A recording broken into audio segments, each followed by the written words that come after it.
Argentina ২০২৬ সালের FIFA বিশ্বকাপে এক অনন্য সমীকরণের মুখোমুখি দাঁড়িয়ে।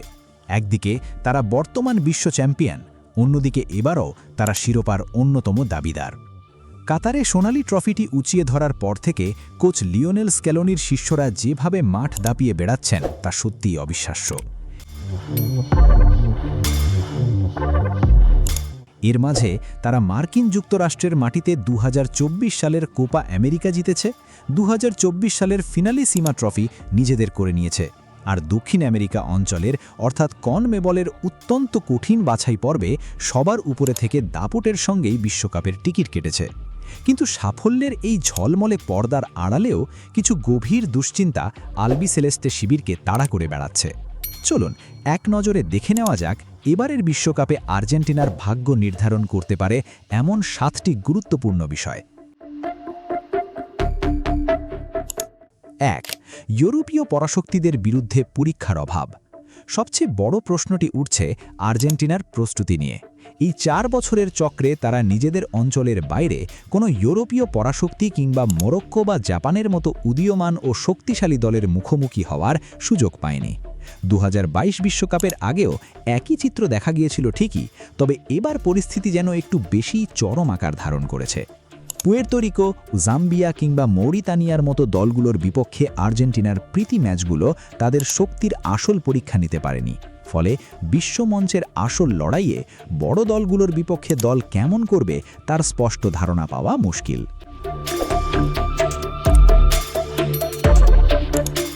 ২. মূল খেলোয়াড়দের চোট ও ফিটনেস ভাগ্য।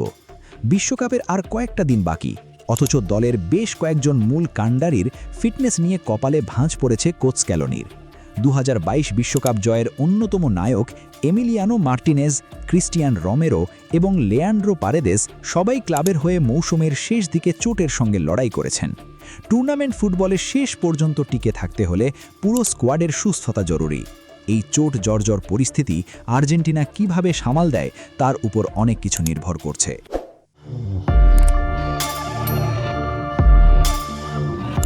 ৩. মেসি, ডিপল এবং এমএলএস ফ্যাক্টর। লিওনেল মেসি ও রদ্রিগো ডিপল দুজনেই ইউরোপের শীর্ষ ফুটবল ছেড়ে এখন খেলছেন মার্কিন যুক্তরাষ্ট্রের মেজর লিগ সকারের দল ইন্টার মায়ামিতে। এমএলএসের মান ও জনপ্রিয়তা দিন দিন বাড়লেও ইউরোপের শীর্ষ লিগগুলোর তীব্র প্রতিযোগিতা আর গতির চেয়ে তা এখনও বেশ পিছিয়ে। অপটা পারফরম্যান্স রেকর্ড অনুযায়ী মেসি যখন পিএসডি ছাড়েন তখন ফরাসি ক্লাবটি ছিল বিশ্বের ৫ নম্বর দল, আর ২০২৬-এর জুনে এসে মেসির ইন্টার মায়ামির অবস্থান ৮৯ নম্বরে। অবশ্য মেসি ব্যক্তিগতভাবে এখনও অতিমানবীয়। গত মৌসুমে ৩৪ ম্যাচে ৫৮টি গোল কন্ট্রিবিউশন, অর্থাৎ ৩৫টি গোল ২৩টি অ্যাসিস্ট করার পর এই মৌসুমেও ১৪ ম্যাচে ১৯টি গোল কন্ট্রিবিউশন করেছেন, অর্থাৎ ১২টি গোল ৭টি অ্যাসিস্ট। কিন্তু আমেরিকার লিগে দেখানো এই দাপট বিশ্বকাপের মঞ্চে কতটা কাজে আসবে তা সময়ই বলবে। তাছাড়া মায়ামিতে মেসি যেভাবে গোলপোস্টের একদম কাছাকাছি খেলেন, আর্জেন্টিনার হয়ে ২০২২ বিশ্বকাপে তার ভূমিকা ছিল কিছুটা ভিন্ন।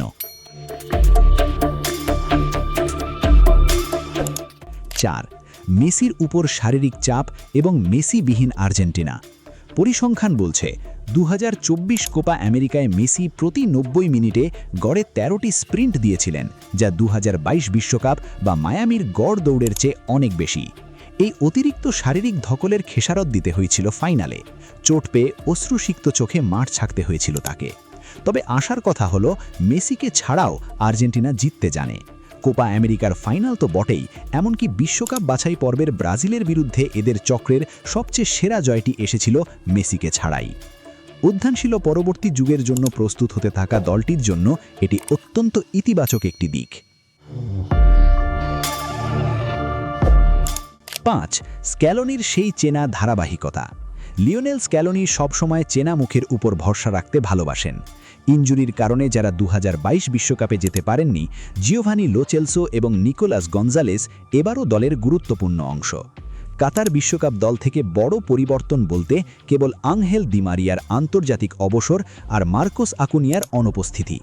আকুনিয়ার জায়গায় স্ক্যালোনি দলে নিয়েছেন নিকোলাস মেদিনাকে, যিনি ডিফেন্সে ফুলব্যাক ও সেন্ট্রাল ব্যাক উভয় পজিশনেই দারুণ খেলতে পারেন।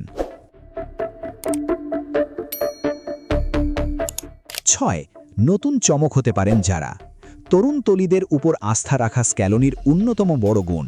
2022-এ এনজো ফার্নান্দেজ আর অ্যালেক্সিস ম্যাকঅ্যালিস্টার যেমন অচেনা থেকে এসে বিশ্বজয় করেছিলেন, এবারও তেমন কয়েকজনের দিকে চোখ থাকবে।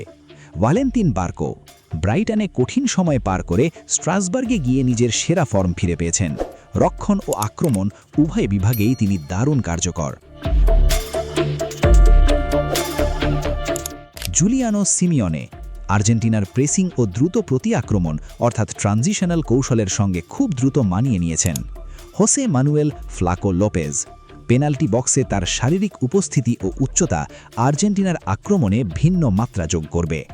নিকো পাজ ফিটনেস সমস্যা কাটিয়ে উঠতে পারলে তিনি দলের প্রধান ক্রিয়েটিভ মিডফিল্ডার বা প্লেমেকার হয়ে উঠতে পারেন। পাউলো দিবালার মতো স্টাররাও যে ভূমিকাটি দলে পুরোপুরি পাকা করতে পারেননি, তরুণ পাজের কাঁধে সেই বড় দায়িত্ব আসতে পারে।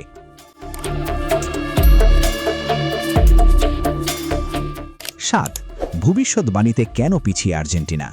ফিফা র্যাঙ্কিংয়ের 1 নম্বর দল এবং গত 4 বছরে সব জেতার পরেও অপটা সুপার কম্পিউটারের মতো বড় বড় প্রেডিকসিভ মডেলগুলো আর্জেন্টিনাকে এবার বিশ্বকাপ জয়ের 1 নম্বর ফেভারিট মানছে না।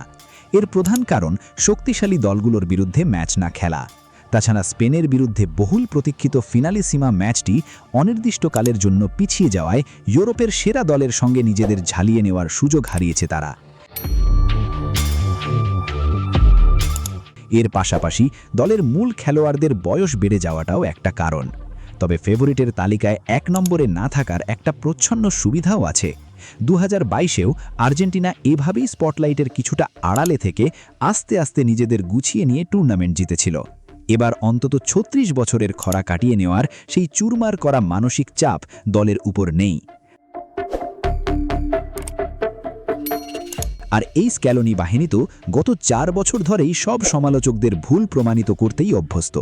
তাই তাদের হিসাবের বাইরে রাখা যে কোনো দলের জন্যই হবে মারাত্মক ভুল।